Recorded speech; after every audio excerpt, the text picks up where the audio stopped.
माझ्या कॉलेजचे जे प्राचार्य होते, मे महिना चालू होता 2019चा, तर त्यांनी मला स्वतः फोन लावून सांगितलं की तू कॉलेजला, आणि फूड टेक्नॉलॉजी एक्झाम होती सेकंड सेमिस्टरची, तर त्यांनी सांगितलं की तू कॉलेजला येऊ नको, कारण मी सर एक राजहंस दूध डेअरीचं ट्रक होतं, मी त्या ट्रकवर बसून आलो होतो पुण्याला.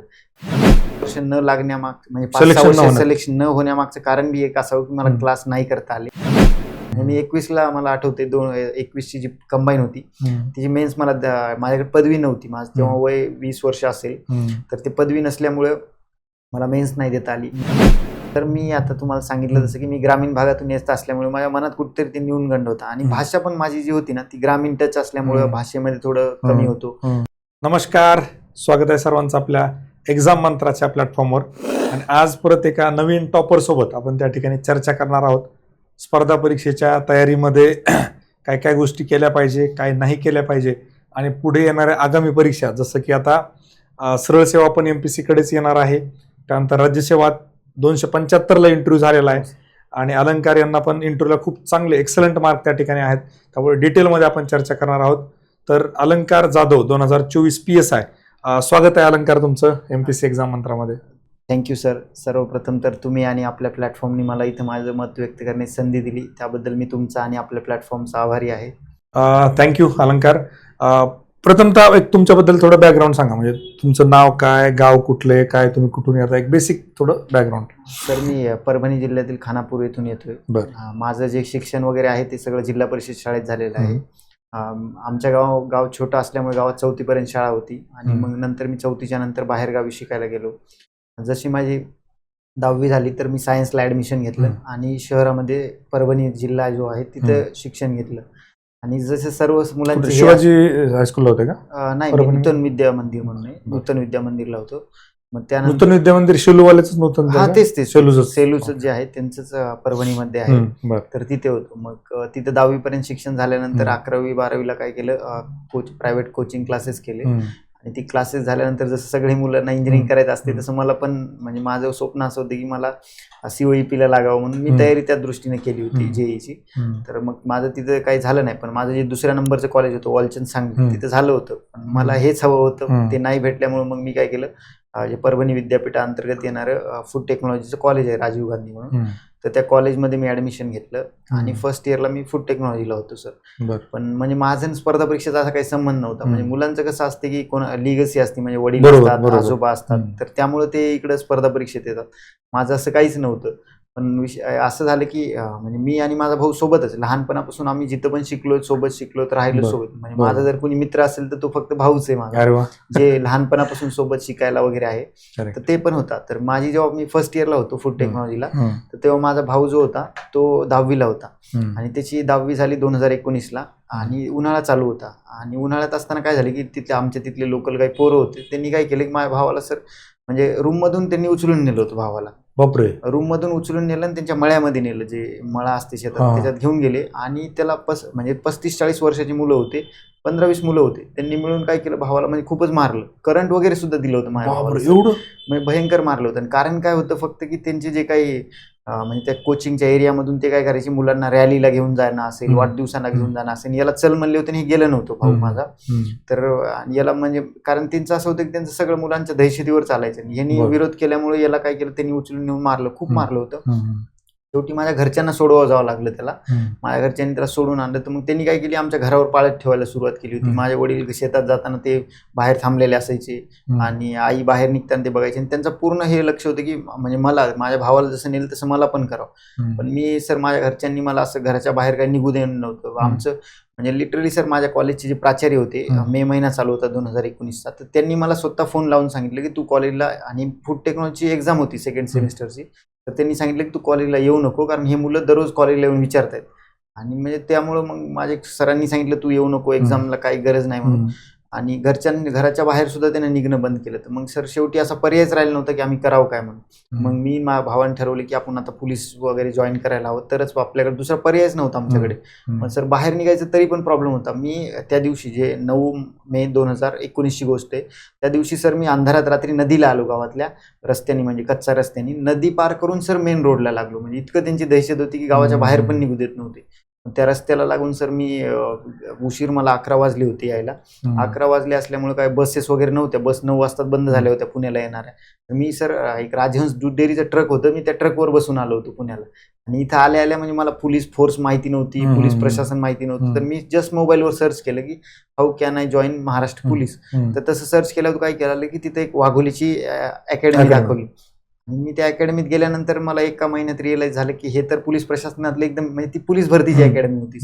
हे बेसिक आहे, याच्यावरती पण पोलीस प्रशासन आहे. मग त्यानंतर सर मी सदाशिव पेठेत आलो. इथं सदाशिव पेठेत आल्यानंतर काय झालं की काही आमच्या गावाकडच्या लोकल म्हणजे मुलं होते, त्यांना कळालं की हे इथं आहे. तर त्यांनी त्याला सांगितलं सर की हे इथं आहे. तर त्यांनी इथं सुद्धा मुलं पाठवली होती. म्हणजे माझं इथं सुद्धा राहणं सर त्यांनी मुश्किल केलं. मग मी पुण्यातून एक बावधन म्हणून 10-12 किलोमीटर दूर गाव आहे, तर त्या बावधनला मग शिफ्ट झालो. मग मी 5 वर्ष सर 5-6 वर्ष तिथंच अभ्यास केला. मी तिथंच राहून पूर्ण अभ्यास वगैरे म्हणजे एवढं सर त्यांनी हे केलं होतं लिटरली. तिथं अभ्यास करूनच मग मी सुरुवात केली. हे जे मुलं होते हा लोकलचा ग्रुप होता का कॉलेजचे पोरं होते? नाही, कॉलेजचं कोणी नव्हतं सर. हे सगळे तिथले काय होते की लोकल म्हणजे एक एरिया आहे खंडोबा म्हणून एरिया आहे परभणी, त्या एरियातले हे पैलवान होते. हे मुलं ह्यांनी काय म्हणजे परभणीमध्ये काय आहे, परभणी असेल, नांदेड असेल, लातूर, इथं 11वी-12वीला कोणी कॉलेजला जात नाही. सगळे नीट आणि जेईच्या तयारीसाठी प्रायव्हेट कोचिंग घेतात. तर ते प्रायव्हेट कोचिंगचे ज्या एरियात आहेत ना, 2 मुख्य एरिया परभणीतले, तिथे यांनी ऑफिसेस खोललेले आहेत. आणि ऑफिसेसच्या माध्यमातून मुलांना गांजा असेल, तिथे एक लोकल ड्रग सुद्धा चालतो, मला त्याचं नाव आता आठवत नाहीये. तर ते ड्रग्स मुलांना देणं असेल तर इतक्यापर्यंत त्यांची मजल मारली. आणि ते मुलांना वाढदिवसाला आता परभणीत म्हणजे इथं पुण्यात नाही पण परभणीमध्ये लोकल कुणाचा वाढदिवस जरी असला तरी 100 गाड्यांची रॅली निघते. तर त्याच्यासाठी या मुलांचा वापर केला जातो. मग यांना घेऊन जाणं हे करणं गंभीर प्रकरण, गंभीरच आहे सर, ते भयंकर गंभीर. म्हणजे जे तुमच्या आयुष्यात झालं ते असं कित्येक जणांच्या बाबतीत झालं असेल? प्रत्येकच सर, जे पण तिथे 11वी-12वीला मुलगा त्या ट्युशन कोचिंग एरियामध्ये जातो त्या सगळ्यांना हे फेस करावंच लागतं याच्यातून. जे सावरतात ते सावरतात किंवा मग त्यामुळेच मुलं परभणी सोडून मग लातूरला शिक्षण घ्यायला जातात किंवा नांदेडला घ्यायला जातात. तिथं खूपच म्हणजे कमी थांबतात. पण तिथं राहणाऱ्या प्रत्येकाला हे कधी ना कधीतरी फेस करावंच लागतं या मुलांना. नॉर्मल रॅगिंगचा प्रकार परभणीमध्ये मला वाटतंय ऍग्रिकल्चर कॉलेजला थोडं कॉमन आहे. आता मी पण मेडिकल कॉलेजला होतो, सुरुवातीच्या काळात थोडंफार व्हायचा, पण असं एवढं नाही की जस्ट विचारायचे सिनियर्स काहीतरी थोडंफार हे करायचे. पण एवढ्या लेवलला हा खूपच जास्त. याला रॅगिंग म्हणताय ना, रॅगिंग मध्ये काय असतं, कॉलेजचे विद्यार्थी असतात आणि त्यांची कॉलेज पूर्ण मर्यादित असते. हे कॉलेजचे पण नव्हते किंवा काय नव्हते, हे लोकलच होते तिथले. आणि ते अजून पण म्हणजे आता मी सांगेल पुढे की त्यांनी रिझल्ट लागल्यानंतर त्यांच्या प्रतिक्रिया काय होत्या वगैरे. बरोबर. पण हे अजून भयंकर परभणीत आहे. डेंजर काम आहे. मग तुम्ही स्पर्धा परीक्षेला तयारीला सुरुवात केली, कुठं क्लास वगैरे केले किंवा काय? नाही, म्हणजे सर मी पुण्यात क्लासेससाठीच आलो होतो. आणि मला कुठेतरी वाटतं की मला 5-6 वर्ष न लागण्यामागचं म्हणजे 5-6 वर्ष सिलेक्शन न होण्यामागचं कारण बी एक असावं की मला क्लास नाही करता आले. मला क्लासेस करायचे होते पण काही कारणास्तव मला नाही करता आले क्लासेस. मी पुण्याच्या आउटसाईडला होतो सर. मी तिथूनच मग काय करायचं, पूर्णतः सेल्फ डिपेंडेंट असल्यामुळे म्हणजे माझं असं व्हायचं की मी 21 पासून सर्व प्रिलिम पास आहे, जी 2020ची 2021ला झाली होती प्रिलिम कोविडमुळे. ती 21ची प्रिलिम पास आहे, 22ची आहे, 23ची आहे आणि 24ची पण आहे. पण माझं व्हायचं की मी मेन्सला जायचं आणि मेन्सला मला तेवढं गायडन्स न मिळाल्यामुळे म्हणा किंवा इतर कारणामुळे ते मेन्स पार करणंच व्हायचं. मी 21ला मला आठवते 21ची जी कंबाईन होती तिची मेन्स मला माझ्याकडे पदवी नव्हती. माझं तेव्हा वय 20 वर्ष असेल, तर ते पदवी नसल्यामुळे मला मेन्स नाही देता आली. मी 2021च्या एक्साईजच्या 21ला फर्स्ट टाइम एक्साईजच्या 170+ जागा आल्या होत्या, त्याच्या पण मेन्सला होतो पण पदवी नसल्यामुळे ती नाही देता आली. बाकी मग कंबाईनला मी 23च्या होतो आणि मग 24च्या कंबाईन मधून मग मी सर PSI झालो. अरे वा, खूप चांगलं. स्वतः सेल्फ प्रिपरेशन करून पण तयारी करता येते. मात्र फक्त एक गोष्ट जसं अलंकारने सांगितली की वेळ कधी कधी जास्त लागतो. एक्सपर्ट गायडन्स असेल किंवा थोडं मार्गदर्शक असेल तर तो वेळ वाचू शकतो. त्याच्याबद्दल तुमचं काय म्हणणं? नक्कीच सर, मला कसं वाटतंय की प्रत्येकाने म्हणजे जे कोचिंग घ्यायलाच हवी. कारण त्यांनी काय, आता मी माझ्या मैत्रिणीचं उदाहरण द्यायचं झालं तर माझी मैत्रीण आहे सर, तिनं फर्स्ट इयर मध्ये प्रिलिम काढली, मेन्स काढली, इंटरव्ह्यू काढला आणि आज PSI आहे ती पहिल्याच वर्षामध्ये. पण तिचं असण्यामागचं कारण आहे की तिनं मेंटरशिप घेतली होती किंवा तिनं गायडन्स घेतलं होतं. आणि माझं असं झालं होतं की माझ्याकडे गायडन्स, मी प्रिलिम क्वालिफाय झालो पण जो मुख्य टप्पा आहे त्या मुख्य टप्प्यावरती गायडन्सची कमी म्हणा किंवा इतर गोष्टींचं मार्गदर्शन नसल्यामुळे म्हणा. आणि माझं एक असं झालं होतं सर की मी एक्झामच्या ओरिएंटेड अभ्यास नव्हतो खरं. मुलं असं म्हणतात की MPSCत मार्क्सवादी असलं पाहिजे, मार्क्स म्हणजे मार्कवादी असलं पाहिजे, मार्क घेण्याकडे लक्ष दिलं पाहिजे. माझं गायडन्स नसल्यामुळे म्हणा मी मार्कपेक्षा जास्त पेक्षा नॉलेजवर जास्त फोकस केलं बरोबर आणि भरपूर पुस्तकं वाचले किंवा मग माझं अवांतर ज्याचा मला फायदा झाला इंटरव्ह्यूला नंतर. पण ते एक्झाम म्हणजे परीक्षेच्या व्यतिरिक्त मी भरपूर वाचन केलं. तर मला कुठेतरी वाटते की विद्यार्थ्यांनी गायडन्स नक्कीच घ्यायला हवं, जेणेकरून टू दी पॉईंट अभ्यास करायचा आणि कमी वेळेत एक्झाम पास होऊन कसं जायचं तर ते विद्यार्थ्यांना मदत होऊ शकते. हा खूप महत्वाचा मुद्दा आहे. काय होतं माहितीये का, आता मी पण खूप वेळा बघितलं, आपण क्लास चाललो होतो म्हणून विषय नाहीये, पण आजही आता ग्रुप सीच्या रिझल्ट नंतर मी अनालिसिसचा व्हिडिओ घेत होता ना, तर आता आपण एकदा प्रिलिम फेल झालो, दोनदा झालो, तीनदा झालो 3 वर्षात. तर आपल्याला एक साधा सरळ प्रश्न कळायला पाहिजे, एक गोष्ट मनात यायला पाहिजे की अरे आपलं कुठेतरी चुकतं. नक्कीच. म्हणजे याचा अर्थ की मला कळलेलं नाहीये पास कसं व्हायचं. बरोबर आहे. मला कुणीतरी दुसऱ्या व्यक्तीची, म्हणजे दुसरा व्यक्ती म्हणजे कुणी, एखादा टॉपर असेल, कुणी सिनियर असेल, आई वडील असतील, कुणी असेल, की कुठल्या तरी एखाद्या व्यक्तीला आपण बोललो पाहिजे. नक्कीच. पण दुर्दैवानं मी बघितलं, विद्यार्थी आता आपल्या टेस्ट सिरीजला बरेच विद्यार्थी यायचे, 100-100च्या हॉलमध्ये मी विचारलं तर एखादा विद्यार्थी असा जो म्हणायचा मी सर मेंटरशिप घेतली किंवा कोणाचं गायडन्स घेतलं. दुर्दैवानं विद्यार्थी मेंटरशिप घेत नाहीत, गायडन्स घेत नाहीत. विषय काय होतो, बऱ्याच वेळेला विद्यार्थी काय करतात, बॅच लावतात, ही बॅच लावली, तिकडे ती लावली, ही लावली. त्यांना काय होतं की ओव्हरऑल प्रॉपर गायडन्स नाही भेटत. तुमचा एखादा विषय चांगला होईल, काय होईल, त्यामुळे फेल्युअर हे कन्सिस्टंटली येत राहतं. त्यामुळे माझं असं स्पष्ट म्हणणं असेल की एक्सपर्ट गायडन्स घ्या, कुणाचंही घ्या, सिनियर असेल, कोणी फ्रीमध्ये करत असेल फ्रीमध्ये घ्या, कुठेही घ्या, मात्र ते करा. आता कमिंग टू मेन्स, मग मेन्सला तुम्ही कसं इम्प्रूव्ह केलं? सर जसं तुम्हाला मी सांगितलं की मी 21 पासून सारखं मेन्सला होतो, मी मेन्सला जात राहायचा. पण 23च्या म्हणजे असं झालं होतं की 23ची मेन्स होती 5 नोव्हेंबर 2023 ला झाली होती आणि ती एक्झाम दिल्याच्या नंतर मी जेव्हा घरी येऊन मार्क भेटले तर माझे मार्क म्हणजे कटऑफच्या तिथं 3-4 मार्क 5 मार्क अशानंतर राहून जायचं. पण आता त्यावेळेस मला एक मार्क जेवढी अपेक्षा होती मला की 275 प्लस जायची, ती काही गेले नाही 275 प्लस, कारण त्यावेळेस पॅटर्न पण चेंज झाला होता 23ला फर्स्ट टाइम, आणि जे आम्ही लॉ केलं होतं PSI साठी ते काही राहिलं नव्हतं वगैरे. पण 23ला आल्यानंतर असं झालं की आपली कुठं मिस्टेक कुठं व्हायली, आणि 24ला म्हणजे आयोगाने पण एक मुलांना वेळ दिल्यासारखा होतं. 24ला वर्षभरात एक्झाम झाली नव्हती इलेक्शनमुळे वगैरे. तर मग सर मी 24ला काय केलं, पूर्ण म्हणजे ठरवलं की आपण जी आतापर्यंत स्ट्रॅटेजी वापरलेली की एक्झामला आपण काय करतो, पुस्तक वाचतो, पुस्तक वाचल्यानंतर PYQ करतो आणि इतर गोष्टी करतो. तर मी, आणि सर माझं असं एक चुकलं होतं, माझं एक मत आहे, मी टेस्ट सिरीज दिलीच नव्हती 23 पर्यंत कधी. म्हणजे मी पुण्यात भीतीने म्हणा किंवा काही कुठल्या कारणाने मी फिजिकली स्वतः सुद्धा मी फक्त रूमवर आणून टेस्ट सिरीज सोडवली होती. मी फिजिकली कुठल्या अकॅडमीत गेलो नाही, फिजिकली कॉलेजला नाही गेलो. पण मला हे म्हणजे कुठंतरी निगेटिव्ह वाटायला लागलं. मी 24ला काय केलं, ठरवलं की आता 24ला कुठली बी टेस्ट सिरीज झाली तर आपण अगोदर पुण्यात जायचं, शाळेत जाऊन टेस्ट सिरीज द्यायची. ते मला याच्याहून कळालं की जेव्हा मी 3 वर्षात जात होतो तर ते मला एक्झामचं जे एका तासाचं टेम्परामेंट ते मेंटेनच होत नव्हतं. म्हणजे एका तासात कुठलं मॅनेज होत होतं, पण ते टेम्परामेंट काय व्हायचं की तिथं काही अडचणी आल्या तर मग असं होत होतं की आपण अगोदरच जर अडचणी आल्या असतात तर तिथं मग ती झाली नसती. मग मी 24ला काय केला, बदल केला, मी टेस्ट सिरीज लावली आणि फिजिकली शाळेत जाऊन टेस्ट सिरीज दिली. मग त्याचा एक फायदा झाला की त्यांनी काय झालं की एक्झामला ज्या अडचणी तिथे यायच्या त्या इथंच येऊन गेल्या. अभ्यास तर पूर्ण होता पण हे टेम्परामेंट मेंटेन होत नव्हतं.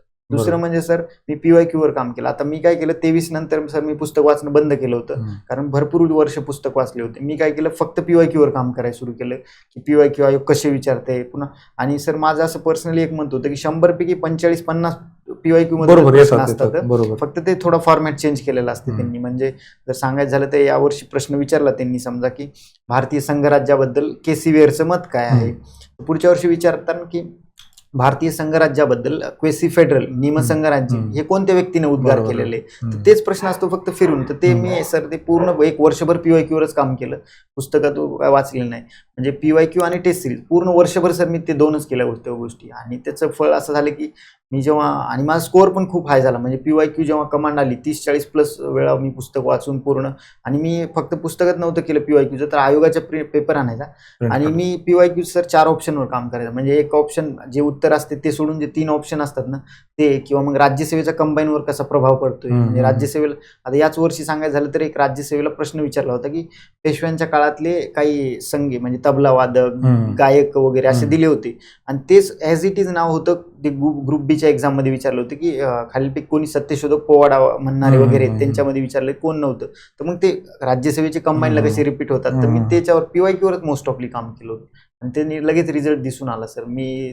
पुढच्या वर्षीच म्हणजे 2024ची जी एक्झाम 25ला झाली त्याच्यातून प्री मेन्स काढून मग PSI झाला. वाटतं आता मी कालच पेपर घेतला होता ग्रुप बी मेन्स 2024चा. हो सर. इकॉनॉमीचा प्रश्न होता एक, हा. स्कॉलर थिंकर विचारला हो. होता, आठवत असेल तुम्हाला, फॉर्म्युला होता हो सर. केव्ही काय MV is equal to PT, तो फॉर्म्युला विचारला फिशरचा. तर तो ऑलरेडी राज्यसेवेला विचारलेला विचारून प्रश्न, झाला. आणि मी कालच त्या अनालिसिस मध्ये सांगितलं की राज्यसेवेचे पीवायक्यू एकदा बघून घ्या, हो सर. म्हणजे थोडंफार कुठंतरी त्याचं रिफ्लेक्शन आपल्याला बघायला मिळू शकतं. ऍटलिस्ट तेवढे स्कॉलर थिंकर केले, त्यातला एक प्रश्न आला तरी तो फायद्याचा ठरेल. तर एकंदरीत बघा आता कसं होतं परसेप्शन. आता तुम्ही म्हटले की मी 1 वर्ष पीवायक्यूवर काम केलं. पोरं काय करतात, आधीच कट मारतात, म्हणजे आधी तुमचा अभ्यास झालाय पुस्तकाचा, हो सर. ते पोरं कट मारणार. मला प्रश्न विचारणार, सर आता इथून पुढे फक्त पीवायक्यू केलं चालेल का? नाही, म्हणजे बॅलन्स करणं फार गरजेचं आहे. म्हणजे तुमचं बेसिक काय तर कंटेंट पण पाहिजे, पीवायक्यूवर कंट्रोल पण पाहिजे, मॉक टेस्टनं प्रॅक्टिस पण केली पाहिजे, त्यानंतर रिव्हिजन पण केल्या पाहिजे. एवढं सगळं करून जेव्हा तुम्ही परीक्षेला जाता तेव्हा रिझल्ट येतो. दिसतं काय की मी 1 वर्षात मागच्या पीवायक्यूवर फोकस केला, पण त्याच्या आधी 2-3 वर्ष बेसिक खूप स्ट्रॉंग केलेलं आहे, ही गोष्ट लक्षात घ्या. त्यामुळे कुठल्याही टॉपरचा कुठल्याही पॉडकास्ट किंवा इंटरव्ह्यू बघताना आहे ना, त्याला असं स्कॅटर्ड पद्धतीने नका बघू. ओव्हरऑल इन जनरल काय सांगणं आहे ते लक्षात घ्या. कंटेंट करणंच आहे, म्हणजे तुमच्या क्लास नोट्स असतील, बेसिक सोर्सेस असतील, पीवायक्यू करणंच आहे, मॉक टेस्ट करणंच आहे. आणि कमिंग टू आता इंटरव्ह्यू, तर इंटरव्ह्यू बद्दल अलंकारची एवढी तयारी. मी आता एक विद्यार्थिनी आलती राज्यसेवा मेन्ससाठी, मी तिला तेच म्हणलं, आता ते बाहेर जे अलंकार बसले ना म्हटलं, त्यांना आम्ही प्रश्न विचारला होता की महिलांसाठी महाराष्ट्र शासनानं म्हणजे पर्टिक्युलरली सेक्युरिटीसाठी वुमनच्या काय काय केलं. म्हटलं त्यांनी पुण्याचे 2-3 पोरचे नाव सांगितले, इन जनरल महाराष्ट्र सांगितले. या लेवलची तयारी जर असली ना इंटरव्ह्यू मध्ये मार्क पडतात. तर तुम्ही इंटरव्ह्यूची तयारी कशी केली?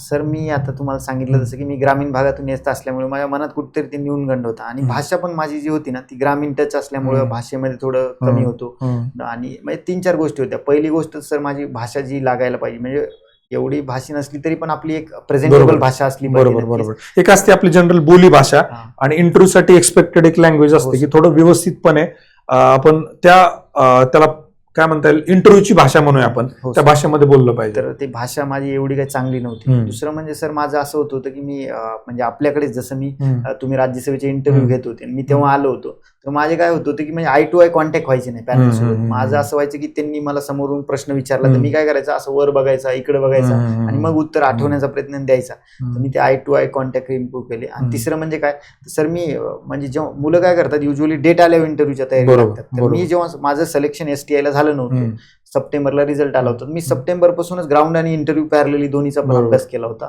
तर ह्या 3 गोष्टी होत्या. तर मी सर्वप्रथम तर काय केलं, भाषा सुधारण्यासाठी काय केलं होतं, महाराष्ट्राचे पोलीसचे जे काही पॉडकास्ट आहेत किंवा इंटरव्ह्यूज आहेत तर त्यांचे बोलायला गेले की हे कशी भाषा बोलतात, कायद्याचे.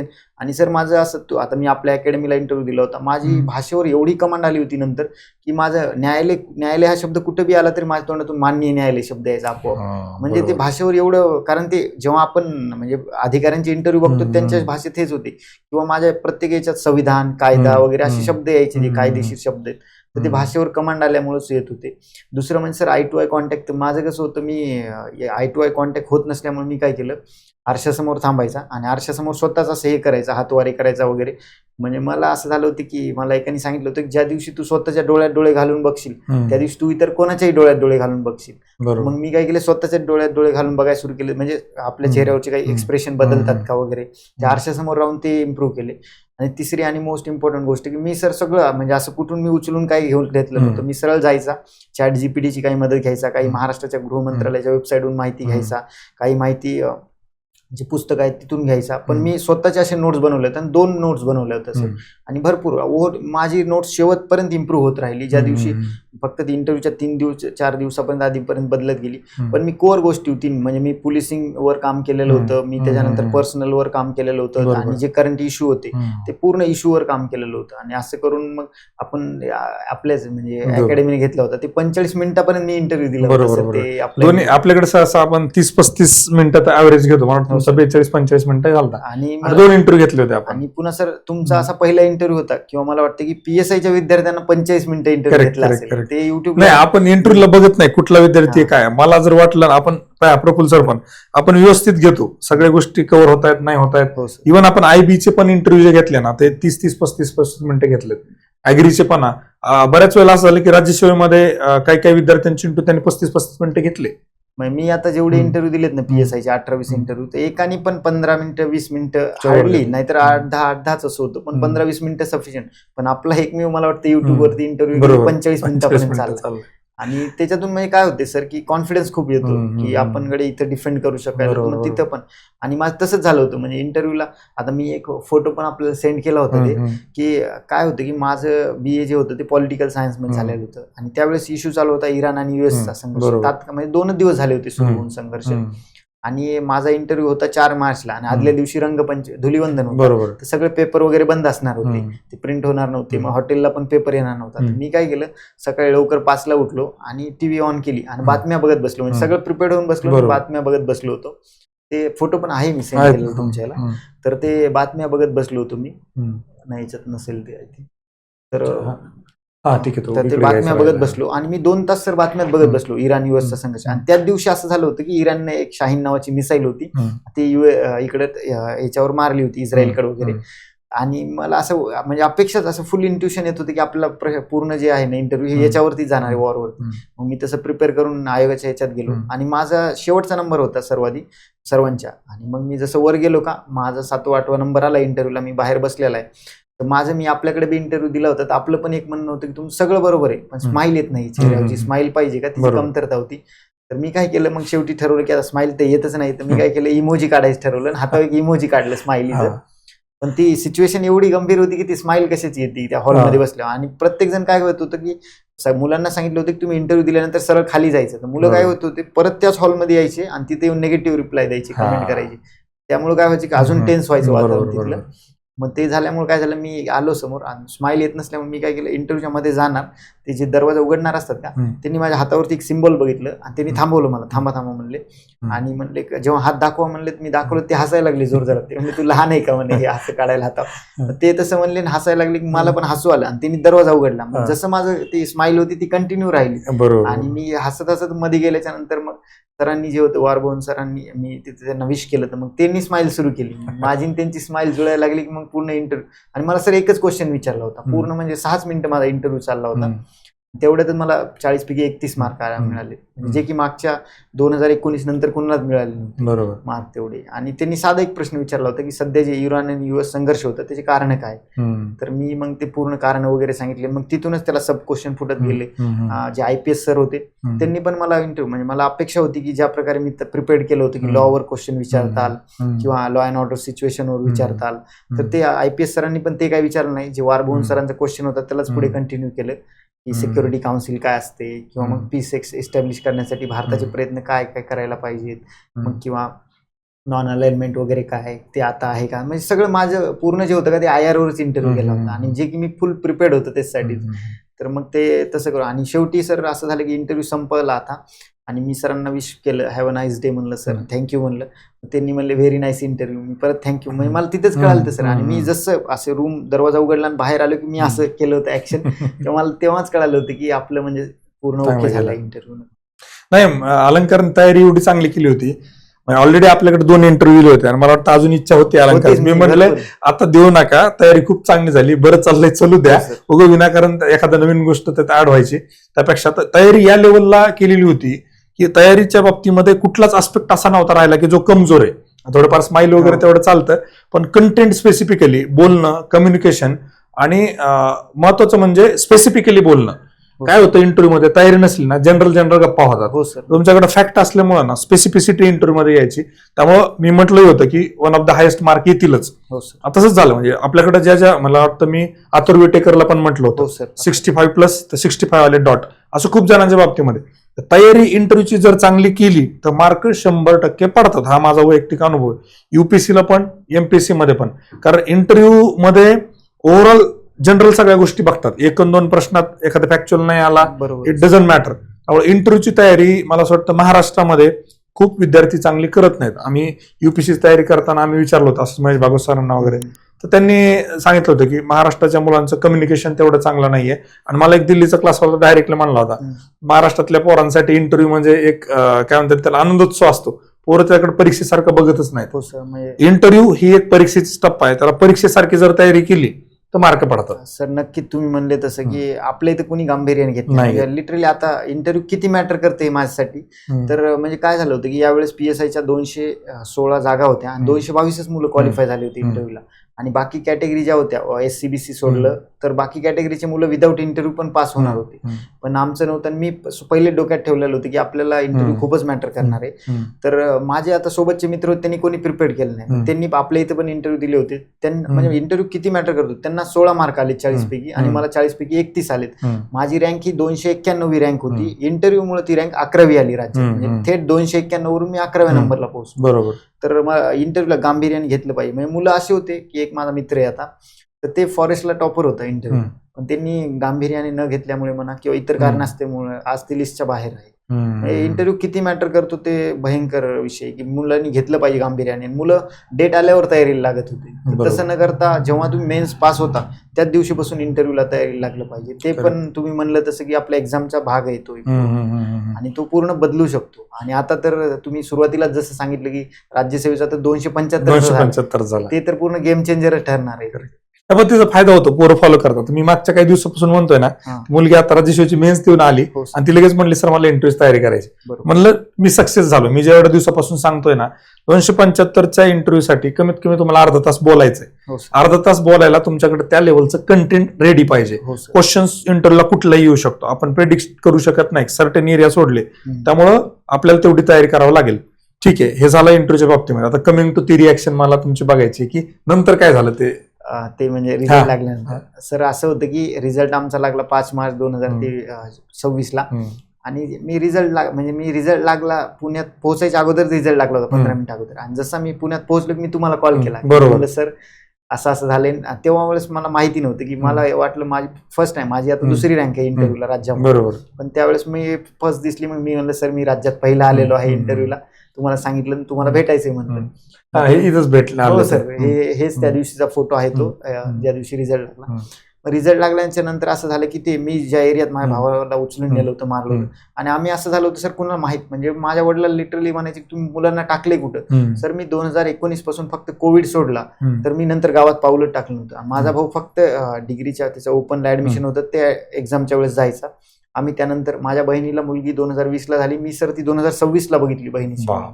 रक्षाबंधनला नाही, दिवाळीला नाही, दसऱ्याला नाही. तुम्ही त्या दिवशी एका लेक्चरमध्ये मी नाही, तुम्ही एक पॉडकास्ट घेतला होता ह्या सरांचा, आपले कुठले प्रदीप गरड सर त्यांचा DYSPचा. तर त्याच्यात त्यांनी म्हणलं होतं की मी सगळं त्याग केलं. तर मी माझं पण सेम तसंच होतं की मी मागच्या 6-7 19 नंतर ना कुठल्याच सणाला गावात गेलो नव्हतो. माझ्या चुलत आजी वारली त्यांच्या याला नव्हतो गेलो, भावाचं लग्न झालं त्याला नाही गेलोच नाही. लोकांची त्याबद्दल म्हणजे लोकांना असं हे होतं की आता हे कसं झालंय. आणि लोकांनी पुन्हा माझं कसं होतं की ते जाडवाला फोटो वगैरे म्हणजे ओळखू पण येत नव्हतं त्यांना सगळं असं. जेव्हा इथले आपल्या अकॅडमीचे वगैरे मी फोटो टाकले. आणि मी सर इंस्टाग्राम 2019ला बंद केलेलं होतं ते झाल्यानंतर. तर पहिली पोस्ट जी रिझल्टची टाकली त्यानंतर स्टोरीला हे फोटो ठेवला होता आपला. म्हणजे तेव्हा ते शॉक झाले म्हणून की पूर्ण हे करायला. आणि हेच मग नंतर हे फोटो बॅनरला वगैरे सगळीकडे जेव्हा त्या लोकांना ते गुंडांना हे कळालं की हे झाले तर त्यांचे एवढे फोन यायला लागले अभिनंदन करण्यासाठी.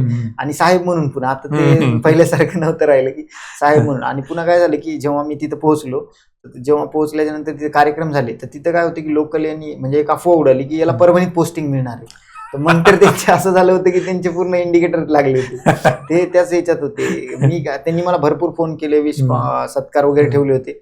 माझी राज्यसेवा मेन्स असल्यामुळे मी काही जाणं झालं नाही. मी पण त्यांना सांगून टाकले की मी विसरलेलो आहे सगळं, ते जे काही तुम्ही केलं असेल ते तुम्हाला हे राहू द्या म्हणलं, मी काय त्याला गोष्टीकडे देत नाही लक्ष. ते झालं म्हणजे भरपूर गावातले सर 7 दिवस कार्यक्रम चालू होते गावातले यांनी. तर लिटरली पहिल्या दिवशी मी पोहोचल्याच दिवशी मिरवणूक काढली, त्याच्यानंतर कंटिन्यू कार्यक्रम होते, जिकडे जाईन तिकडे सोबत. पुन्हा माझ्या स्वतः वाहन, त्यांचेच वाहन, सगळं त्यांनी म्हणजे स्वतः हे खर्चांनी.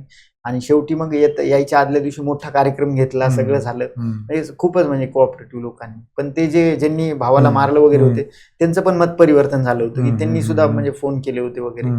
पण तिथे अजून पण मला वाटतं की माझ्यासारखे भरपूर मुलं आहेत, त्यांनी पण काय होतं सर माझ्यासोबत त्यावेळेस 2 सिच्युएशन होत्या. म्हणजे असं होतं की आता एक तर काय करायचं, गुंडांचा सामना करायचा फिजिकली जाऊन किंवा काहीतरी ऍक्शन घेऊन, नाहीतर मग आपण स्वतःमध्ये बदल करायचा असा की ते झुकले पाहिजे. बरोबर. मी दुसरा मार्ग निवडला सर, कारण पहिल्या मार्गाला गेलो असतो तर खूपच रिस्क होती तिथं. एक तर मी त्यांना बदलू तर नसतो शकलो, पण मी त्यांच्यासारखा झालो. बरोबर. मी ते मार्ग न निवडता मी दुसरा मार्ग निवडला आणि स्वतःलाच बदल केला.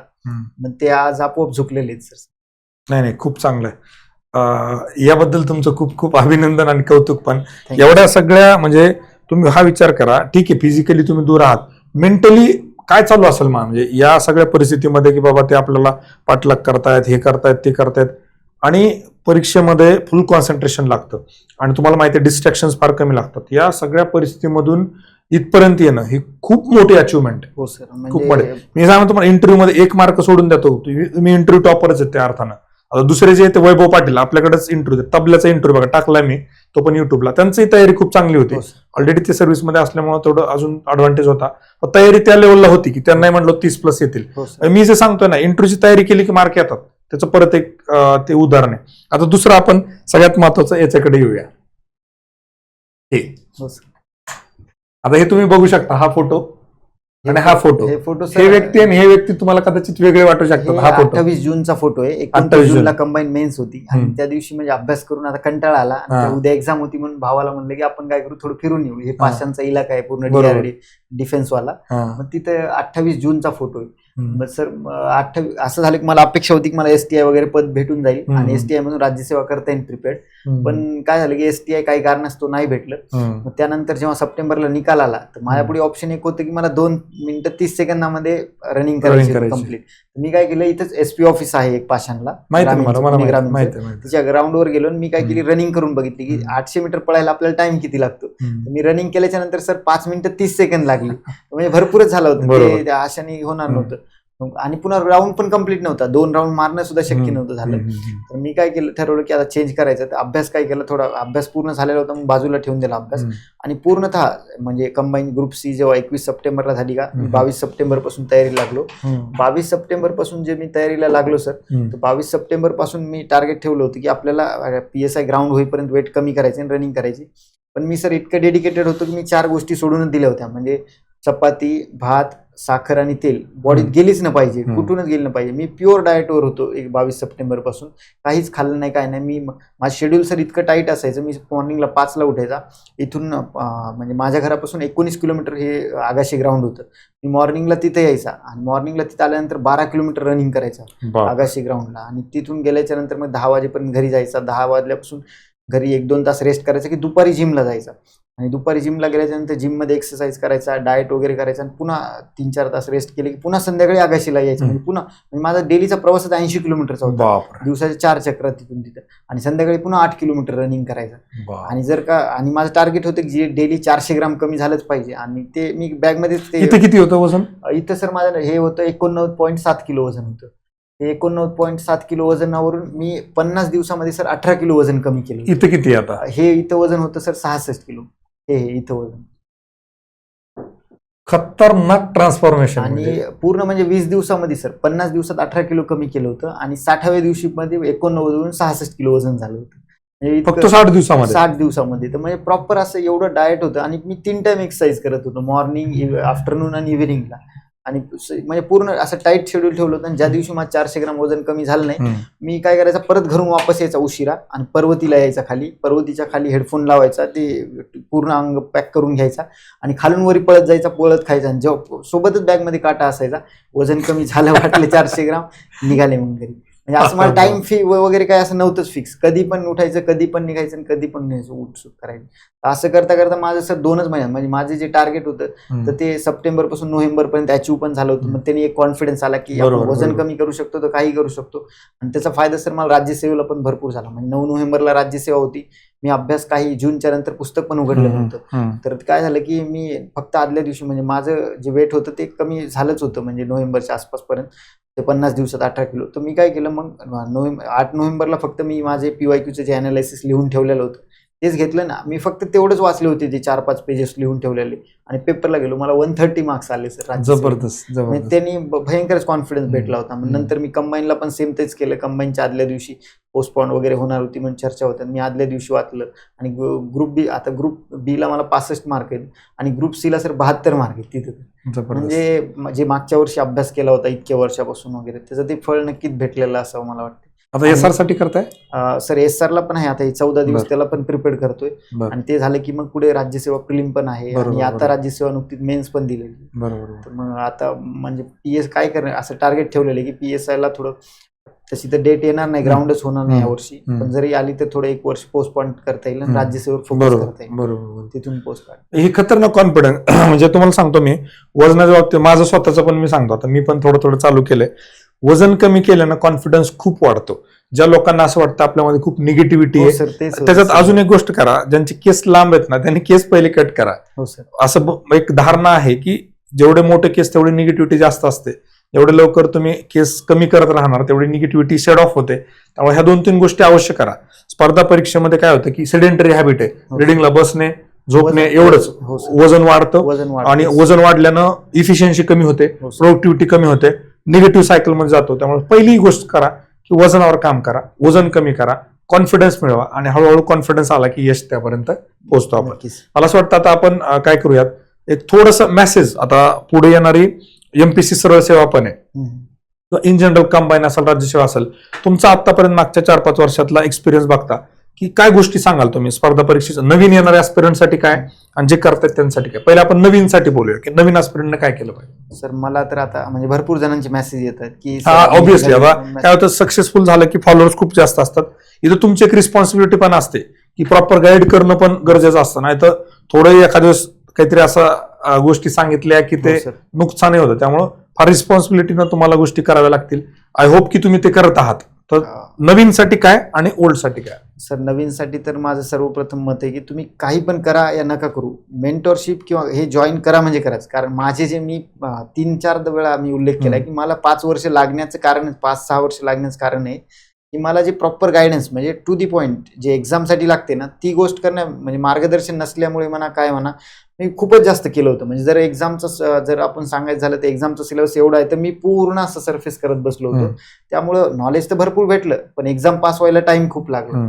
तर सर्वप्रथम नवीन येणाऱ्या मुलांना गायडन्स नसते आणि जर मिळालं जरी तर ते स्प्रेड असते खूप. म्हणजे युट्यूबला एक लेक्चर असते, इकडे लेक्चर एक, ते तर मला वाटतं त्यांनी काही मेंटॉरशिप म्हणा वगैरे हे म्हणा, पण नक्की तुमचा गायडन्स करणारा मार्गदर्शक असायलाच हवा, जेणेकरून तुम्ही भरकटणार नाहीत. भरकटण्याचे खूपच चान्सेस असतात हे नवीन येणाऱ्यांसाठी. म्हणजे जर तुम्ही घेतलं ना तर मग ते तुम्हाला गाईड करतात की बुक कोणते वाचायला हवेत, PYQ. आता मला भरपूर जणांचे मेसेज येत आहेत पण मी एवढ्यांना सांगू शकत नाही तुम्ही पर्सनली हे करा, ते करा, ते करा. जर तुम्ही मेंटॉर जर जॉईन केलं तर तुम्हाला काय होईल की तेच कळून जाईल की म्हणजे हे. आणि आता सर मी सांगायचं झालं तर मी हे आता हे फोटोत पुस्तकं दिसत असतात तर एवढे कंबाईन पास होण्यासाठी एवढे पुस्तक लागत नसतात. पण ते माझा असं होतं विषय की मी खूपच जास्त केलं होतं. मी आता पॉलिटीचं सांगायचं झालं तर मी रंजन कोळंबे असेल, M लक्ष्मीकांत असेल, सुभाष कश्यप सरांचा और पार्लमेंट असेल, UPSCला म्हणजे मी भरपूरच सर नोट्स असतील विविध मी असं भरपूरच केलं होतं. तर मला तेच म्हणायचं तुम्हाला की एका विषयाला एक पुस्तक सफिशियंट आहे. त्यामुळे तुम्ही काय करायला हवं की अगोदर मेंटॉर जॉईन करा. मेंटॉरने जे पण गाईड करताल ना तर ते टू दी पॉईंट गाईड करतात आणि तुम्ही तुमच्या यशापर्यंत पोहोचवण्यात मदत करतात. आता त्यानंतर जे जुने मुलं आहेत तर जुने मुलांनी कोणी क्लास केले असतील तर काय होते, तुम्ही क्लास केलेत ना तर ते क्लासचं काम असते तुम्हाला अभ्यास करणं किंवा तुम्हाला सिलेबस सांगायचं. ते तुम्हाला म्हणजे पर्सनली तुमच्या चुका काय होतात ते नाही सांगू शकत. तुम्हाला तुमच्या चुका काय व्हायला ते एक तर तुम्हाला अनालायसिस करणं होत असेल तर अनालायसिस करा, नाहीतर जे अनुभवी लोक आहेत, आता सर तर भरपूर वर्षापासून इथं सेक्टरमध्ये आहेत आणि मला जेव्हा कळालं की सर इंटरव्ह्यू घेतात तर त्या दिवशीपासून मी सरांची साथ सोडलेली नाही. मी आता जरी पास झालेलो असेल तरी सुद्धा सरकडे मी आज गायडन्स घ्यायला येतो, कारण अनुभवी लोकांच्या सोबत राहिलं ना तुम्हाला फायदा नक्कीच होतो. मी राज्यसेवेची तयारी करत आहे तर मी सरकडे येत आहे, तसं तुम्ही सुद्धा सर असेल किंवा तुम्ही जिकडे असताना तिकडं त्यांच्या माध्यमातून गायडन्स घ्या. कारण तुमच्या ज्या चुका आहेत ते चुका जेव्हापर्यंत तुम्हाला कळणार नाहीत ना तेव्हापर्यंत तुम्ही या स्पर्धा परीक्षेच्या सायकलला ब्रेक नाही करू शकणार. बरोबर. त्या चुका कळणं खूप महत्वाचं आहे. आता माझीच जशी स्वतः चूक काय होती की मी फिजिकली जाऊन कुठेही अकॅडमिक किंवा कॉलेजमध्ये टेस्ट सिरीज देत नव्हतो, तशी काही चूक होऊ शकते. तुम्ही लायब्ररीतच आणून सोडवत असाल टेस्ट तर त्या चुका होऊ शकतात. किंवा PYQ करताना तुमच्या काही चुका होत असतात की तुमच PYQचं अनालायसिस नसेल तर तुम्ही त्यासाठी नक्कीच मला वाटतं आपली बॅच पण तुम्ही किंवा ते तशा नक्की जॉईन करायला हव्या. त्यांनी काय होईल की तुमचं म्हणजे असं नाही की तुम्हाला म्हणजे मेंटरशिप नाही जॉईन केली तुम्ही स्पर्धा परीक्षा पास होणार नाहीत, होणार पास, पण मग माझ्यासारखंच 5-6 वर्ष घालवताल आणि जेव्हा पर्सनल अनुभव यायला खूप वेळ जातो याच्यामध्ये, ते न होता लवकरात लवकर तुम्ही होऊ शकता. तर तुम्ही नक्की मार्गदर्शक शोधायलाच हवा मला वाटतं. चालतं. अलंकार, खूप खूप धन्यवाद तुमचे, खूप खूप आभार. तुम्ही आला तिथं वेळ दिलात पुढच्या परीक्षेच्या बाबतीमध्ये. आणि अजून एक महत्वाचं, एखादं सेशन आपण नक्की घेऊया जनरल गायडन्स बद्दलचा. तुम्हाला जसा वेळ मिळेल तसा कळवा, आपण निश्चितपणे करूया. आणि पुढेही ज्यांना स्पर्धा परीक्षेची तयारी करायची त्यासाठी टीम MPSC एक्झाम मंत्रा मी असेल, आपली पूर्ण टीम आहे, तुम्हाला काउन्सिलिंग पण त्या ठिकाणी अवेलेबल आहे आणि तुमच्या बाबतीमध्ये आपला फुल सपोर्ट कायम असतो. एक गोष्ट एक्झाम मंत्राच्या बाबतीमध्ये मी तुम्हाला गॅरंटेड सांगतो की आपण कधीही की एखादा कोर्स आहे किंवा पैसे मिळत आहेत या गोष्टी कधी विचार करत नाही. एखाद्या विद्यार्थ्याला काय देता येईल जेणेकरून त्याला फायदा होईल हा कायम आपण विचार केलाय आणि त्यामुळे या सगळ्या विद्यार्थी मित्रांचे आपल्याला आतापर्यंत खूप सारे ब्लेसिंग्स आणि आशीर्वाद मिळाले. परत एकदा तुमच्या सगळ्यांचे पण खूप खूप आभार. थँक्यू सो मच अलंकार. Thank you sir. कारण कसं होतं की म्हणजे मुलं भरकटण्याचे खूप चान्सेस असतात. मला पण तुम्ही जेव्हा म्हणले की तू मार्ग सांगशील का, तर मला पण वाटलं की मी जसं भरकटलो किंवा माझ्याकडे जे हे मार्गदर्शक नव्हते ते इतरांना व्हायला नको. म्हणूनच माझं पण विद्यार्थ्यांना म्हणणं आहे की तुम्ही लवकर सरांशी कॉन्टॅक्ट करा जेणेकरून तुमचा वेळ वाया जाणार नाही. कारण MPSCत वेळेला खूप महत्व आहे. बरोबर. कारण जर आता तुम्ही आता माझे काही मित्र आहेत ते PSI 32व्या वर्षी झालेले आहेत. मला त्यांना चूक नाही म्हणायचं, त्यांनी पण अभ्यास केलेलाच आहे. पण काय होईल, वेळ खूप जाईल आणि तुमचे जे फ्युचर प्लॅन्स असतात ते वय जास्त वाढल्यामुळे चुकू शकतात. माझं कमी वयात झालं म्हणून मी सरांकडे मार्गदर्शन घेऊनच आता राज्यसेवा प्रिपेअर करत आहे. तर तसं तुम्ही पुढे नेक्स्ट प्रिपेअर करू शकता. सरांनी मला इथे बोलण्याबद्दल संधी दिली त्याबद्दल मी सरांचा आणि MPSC मंत्र्यांचा आभारी आहे. Thank you so much. थँक्यू अलंकार.